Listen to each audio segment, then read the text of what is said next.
Good morning, good afternoon, Okehili. It's me, Miss Green, joined by Giovanni. And today is Wednesday. Yes, we made it to Wednesday, guys. One more day, and then we're off for a 3-day weekend. Hope you're having a fantastic day. Please stand for the Pledge.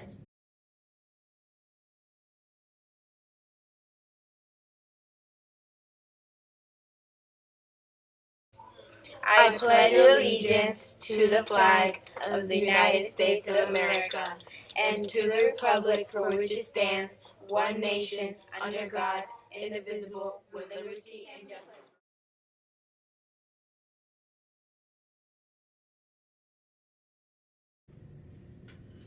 Kids on a Slope meets today after school in the quad. That's right, in the quad. And in sports, there is a home girls flag football game today. Make sure you come on out there, cheer on our girls. I know I'll be out there. And there's an away track meet, and word has it, there is a boys volleyball game also away, I think, at Palm Springs. So lots of sports going on today. No after school media tomorrow. And remember that there is no school on Friday. Nope. And this is going to be our last broadcast of the week. Everyone has a great 3-day weekend, and we'll see you back here at the Warrior News Network on Monday. Bye. What's for lunch? Countless school children gazing at the mystery meat on their trays have asked that question with a fair amount of dread. Now comes a chef with a blue ribbon reputation, determined to change the menu for the better. Our cover story is from Nancy Giles. It's lunchtime at Winthrop Elementary in New London, Connecticut, and these kids are hungry. They could eat pasta or tuna or something a little more exotic.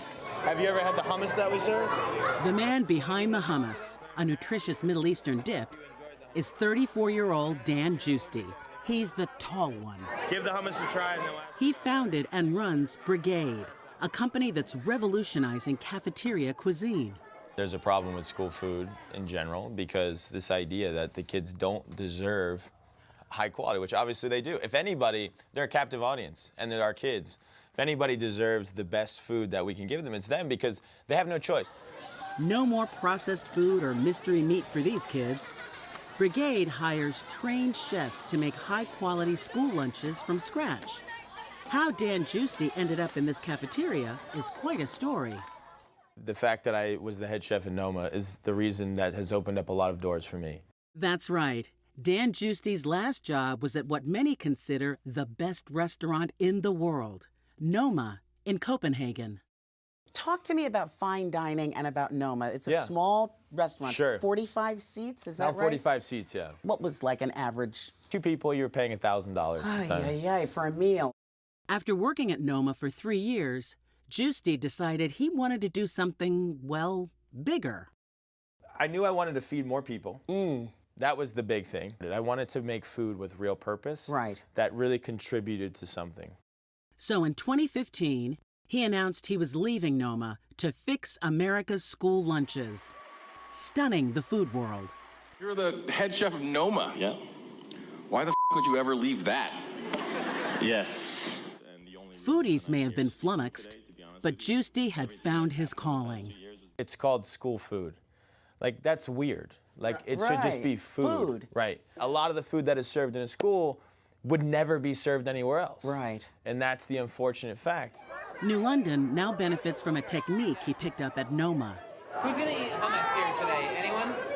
The power of the personal touch. If you don't like it, then you just know you don't like it. But if you like it, now you have something new to eat for your whole life. So it's Brigade policy that their chefs talk to the students about the food. If food comes to you and you don't really have a face to put to Right. it, it's just food. When there's, okay, well, you know, Chef Wes made this. It's like, you like that person, therefore the food has more meaning to it. What have you learned about the kind of food you're eating? That it's actually fresh. It's not from a box and can. And it's made from scratch. Isn't that nice? Sometimes I want to go up for seconds. Do they allow seconds? No. No. Do you like the food here? I love it. But kids can be picky eaters, and they don't always love it. It's a whole different thing cooking It for is. kids. No, it is. And then like one time we had this butternut squash soup and it had coconut milk in it and ginger. It was delicious. It was really tasty. And I remember this kid, I went to this kid, he was eating it and he just spits it out. Oh, man. And I was like, okay. Lucky for New London, Manuel Rivera isn't picky, but he is choosy. If we can't eat it, we shouldn't serve it to our kids. Rivera was the school superintendent who hired Dan Giusti in 2016 to cook for New London's 3,500 school kids. Some folks thought he was wasting tax dollars. We had one comment, I think it was, boy, the next thing you know, Rivera will be getting limousines for the students. Compared to what you were spending with the prior food service companies, I will tell you the cost is zero to New London public school taxpayers. Almost sold out. $5 a meal. Thanks to fundraising efforts like Brigade's popular weekly community dinner and generous corporate and private grants, New London's taxpayers still haven't been hit. But cost and what the federal school lunch program will reimburse New London is an issue. It's around $3.50 a meal, which doesn't sound so bad, but That's actually for maintenance, that's for paying people to make the food. So when it's all said and done, you have about $1.25 for food. Making food a meal that kids really want to eat for $1.25 is super challenging. These are literally some of the best chefs in the country. last spring, Dan Giusti invited a dozen star chefs up to New London to compete in a fundraiser This is Mei Lin. Those of you familiar with the show Top Chef, she won it. and see what kind of meal they could create for $1.25. They came from LA, San Francisco, Chicago, New York City, and Washington, D.C. James Beard winner Jeremiah Langhorne.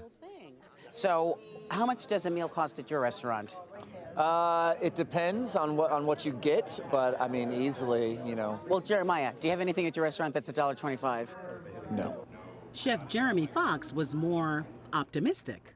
What's the average price of a meal at your restaurant? $75 to $80 per person. Whoa. So how do you plan to That's kind of... with wine. Okay, but a these wine. kids aren't going to drink Kids aren't nearly gonna as drink much wine. wine as the adults. I'm making the seasoning right now. Knowing that the winning meals could end up on the Brigade menu, the chefs didn't let their budget limit their imagination. They whipped up chicken tacos, futomaki rolls, tofu lasagna, Monte Cristo sandwiches, 10 meals in all. Okay, all right. Then the chefs delivered the food. The fish is haddock. It's been seasoned with herbs, lemon juice. Enjoy, guys. A panel of New London students I think this one would win for me. and out-of-town adults were the judges. It's a good taco.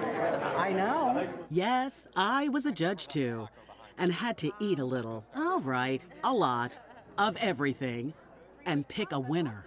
You're just gonna have to give me one. Just gotta go it, you gotta do it. That winner was Ghetto Gastro of the Bronx. Ghetto Gastro. Ghetto Gastro. With a Caribbean fish sandwich, hardly what you'd expect kids to eat, willingly. I think fish is one of those things that's kind of hard to approach to children. You know what I mean? Just the smell, but you know, I think we wanted to take a challenge, you know, and show them that, yo, this could be really delicious. And their secret ingredient? The power of the personal touch. Not to say that the other chefs aren't charismatic, but they put extra effort. They sure did. They put and they told me, they're smart. They're like, we're gonna sell this to the kids. I'm like, you knew who to talk to.